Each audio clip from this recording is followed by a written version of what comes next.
That online teaching actually takes a lot of preparation. So you suddenly, the teachers find themselves having to use lots of tools they're not familiar with.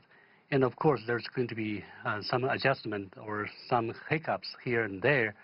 But eventually people adapt and they cope with the situation. And there are some good experiences, but there are also some bad experiences.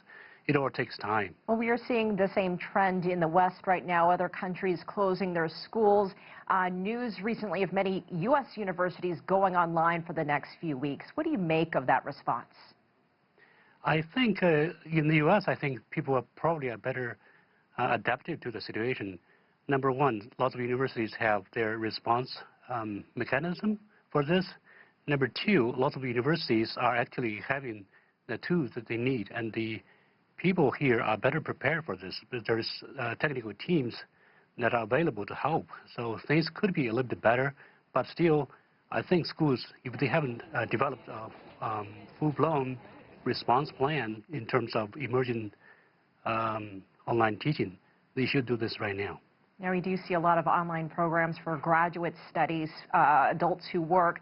Do you think this could lead into a more regular way of doing school, or will this be something used only during pandemics?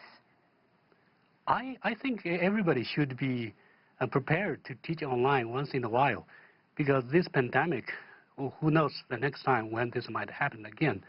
So I think it may be wise for universities or schools to encourage teachers to at least spend, some of their time teaching online, at least as a drill, as a rehearsal mechanism, so that they can just get ready when something like this happens. If it is not a pandemic, sometimes there's weather issues, like, for instance, there's tornadoes, there's snow, and bad weather or pollution. It is more desirable for people to stay home and to teach or to study. With online platforms, it's easier to get data, and it's easier for people to have increased exposure to content. For instance, people can watch the same video again and again, and the computer is not going to be tired of it. And that's the benefit of online teaching. And also, people can give better feedback and more immediate feedback to the students. I think for the younger students, the challenge is very different.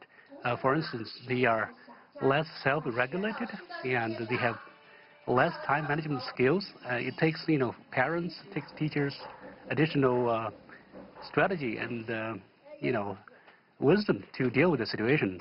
I still think they can get something out of it, of course, because in China, for instance, kids are learning with synchronous videos. The teachers are appearing on the screen, and students are still following through. But what I'm concerned about is, number one, kids are exposed before the screen for too long.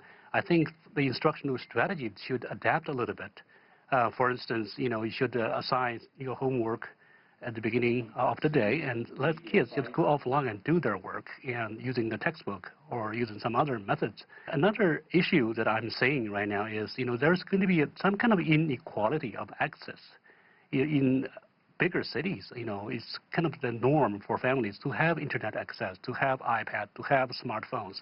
But in rural areas, in less developed areas, they may not have this kind of equipment. So they may not have the broadband connection. So that is kind of a concern that I'm increasingly having.